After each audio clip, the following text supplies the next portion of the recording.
All right, let's dive into this. Cults, huh? You guys sent in some seriously interesting stuff. We've got some true crime stuff, we've got psychological studies, even like a list of the scariest cults in history. Yeah. Pretty wild stuff. But we're not just here for the spooky stories, right? Mm-mm. We're going deeper. We want to figure out like what makes these cults work, why people join them, what makes some of them so Well, dangerous. And lucky for us, we've got an expert to guide us through this whole thing. Someone who, I'm not kidding, lives and breathes this stuff. yeah, Group dynamics, belief systems, all that. Welcome to the show. glad to be here. It's a fascinating topic, that's for sure. Always gets people talking. No doubt about that. So you've had a chance to glance over what our listeners sent. What are your first impressions?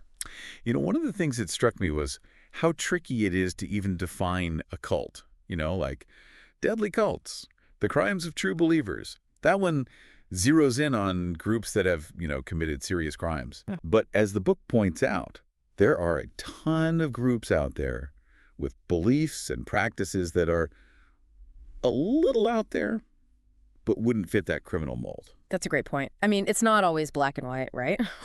Where's the line? Is it just about how much control they have, or is it more about like what they're actually trying to do? That's the million-dollar question, isn't it? It's Yeah. more nuanced than just saying, oh, they wear robes and chant, must be a cult. Right, right. Got to look at the psychology, the sociology. Yeah. Do their actions actually hurt people, hurt society? Okay, so defining it perfectly is tricky. Let's try to understand why people join these groups in the first place. Cults that kill dives into that. Anything stand out to you there?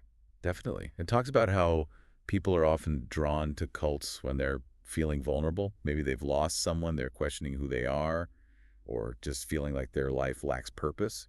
So it's not just about being naive or easily fooled. It's about looking for something to fill a void. Bingo. And cults prey on that need. They offer the sense of belonging, of community, like you're part of something bigger. They promise answers, certainty, a clear path to, fulfillment. It's like they're offering a shortcut, right?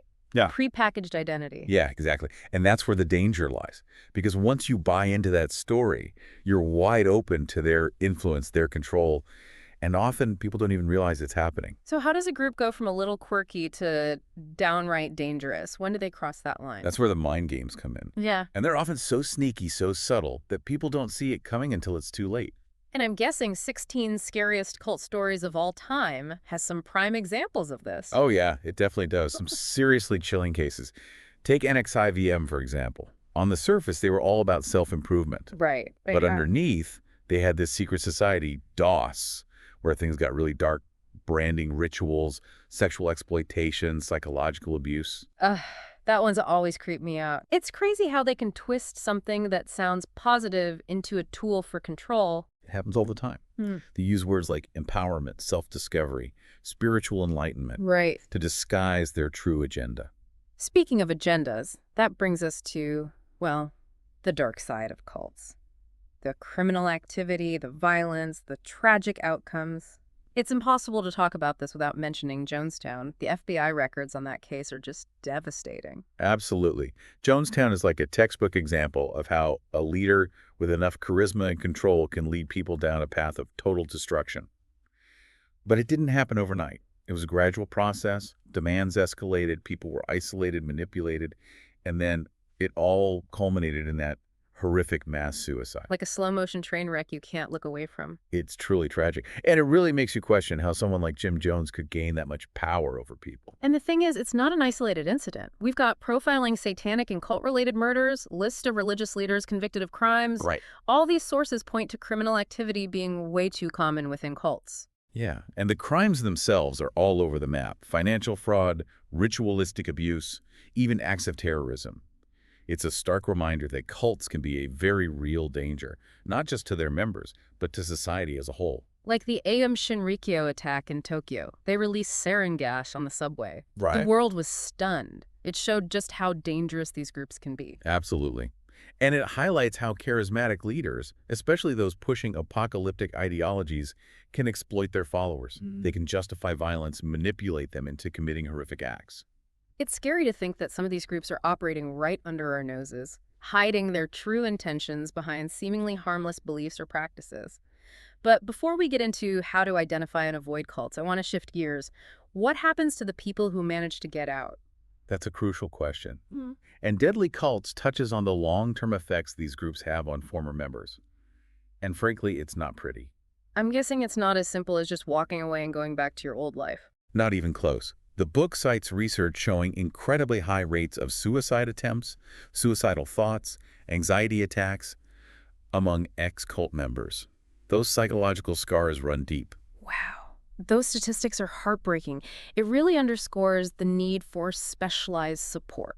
People need to understand what these individuals have been through. Absolutely. Reintegrating back into society, deprogramming from the cult's ideology, rebuilding relationships, it's a long, tough road. A lot of former members struggle for years to recover. It makes you realize escaping the cult is just the first step. There's a whole other journey of healing and rebuilding that follows. It takes incredible strength and resilience. Mm.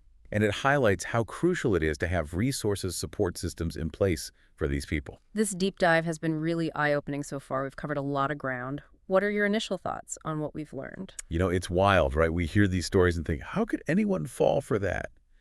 But then you dig into the psychology of it all, how they manipulate people, how they exploit vulnerabilities. Yep. And you start to see how even smart, rational people can get sucked in. It's like they hijack your basic needs. Belonging, purpose, they twist it into something dark. Exactly. And it often starts so subtly. You join a group with good intentions. Maybe you're looking to grow personally or find a sense of community. Right. But little by little, the leader takes more control. The ideology gets more extreme. So what should people watch out for? What are the red flags? I'm guessing Deadly Cults gives some advice on that. It does. One big one is the authoritarian leader. Yeah. The kind who thinks they have all the answers and demands total obedience. No questioning, no dissent. Okay. They create this atmosphere of fear and intimidation. Like a cult version of My Way or the Highway. Precisely.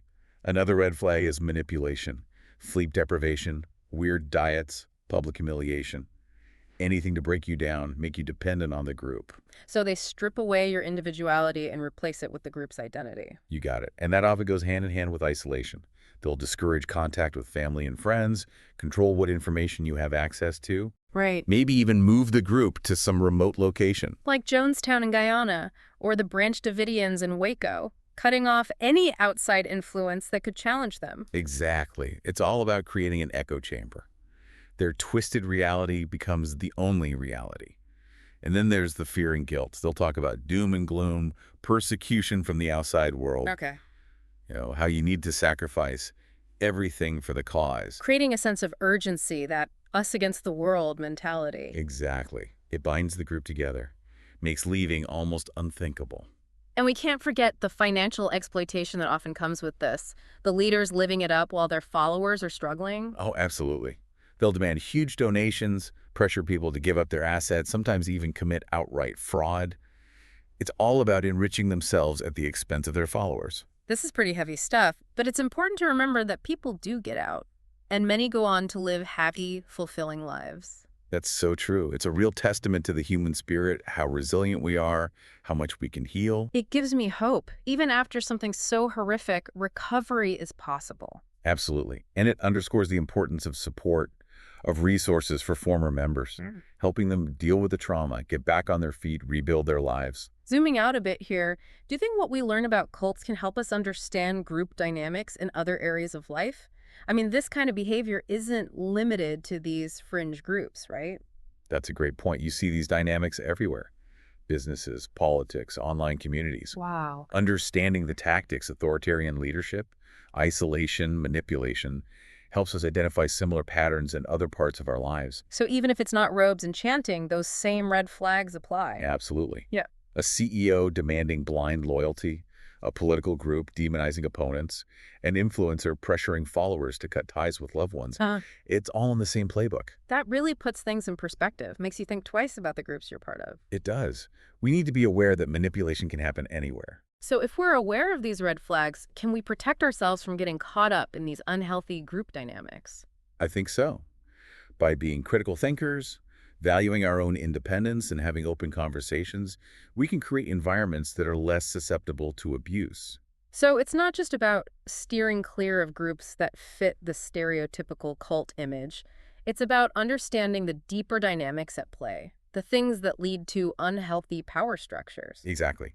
recognizing those warning signs and choosing to be part of groups that respect individual choice and ethical behavior. This deep dive has been quite a journey, honestly. We've delved into the dark side of cults and their devastating consequences, but we've also talked about resilience and the importance of critical thinking when navigating these complex group dynamics. It's been a fascinating exploration, for sure. The key takeaway, I think, is that understanding cults isn't just about spotting these fringe groups.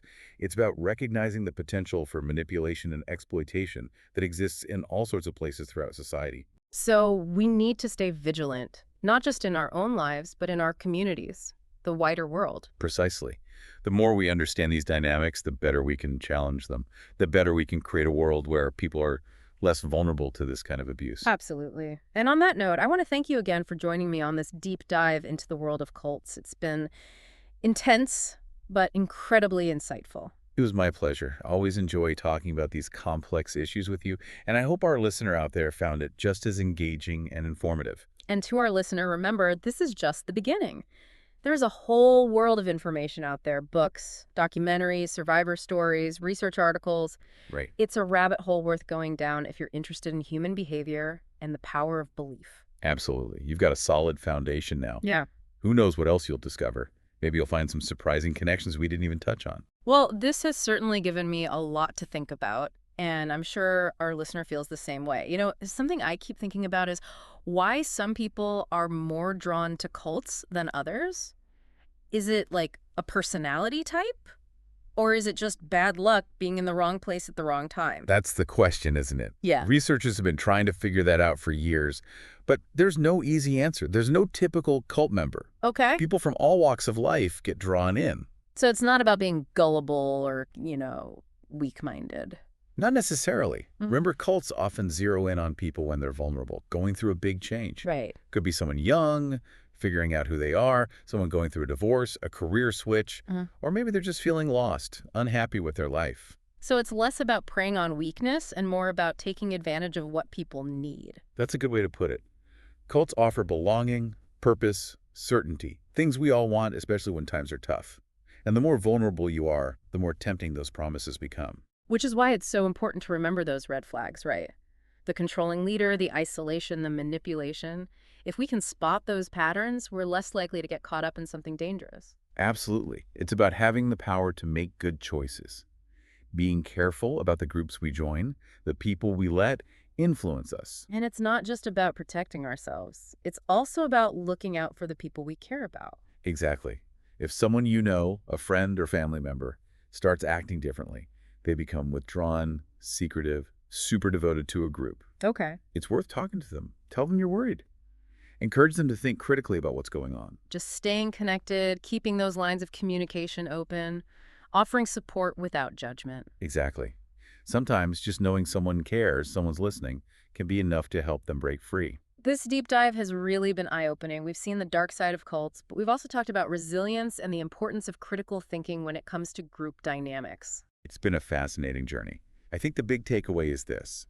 Understanding cults isn't just about knowing about those fringe groups. It's about recognizing that manipulation, exploitation, those things can exist anywhere in society. So we need to be vigilant, not just in our personal lives, but in our communities, in the world at large. Exactly. The more we understand these dynamics, the better equipped we are to challenge them, to build a world where people are less vulnerable to this kind of abuse. I couldn't agree more. And with that, I want to thank you again for joining me on this deep dive into the world of cults. It's been intense, but so insightful. The pleasure was all mine. I always enjoy these conversations with you. I hope our listener out there found it just as valuable. And to our listener, remember, this is just the start. There's a whole world of information out there: books, documentaries, stories from survivors, research articles. Yeah. If you're interested in human behavior and the power of belief systems, it's a rabbit hole worth exploring. Absolutely. You've got a good foundation now. Who knows what else you might find? There might be some surprising connections waiting to be discovered. Well, I know I've got a lot to think about, and I'm sure our listener does too. Until next time, keep exploring.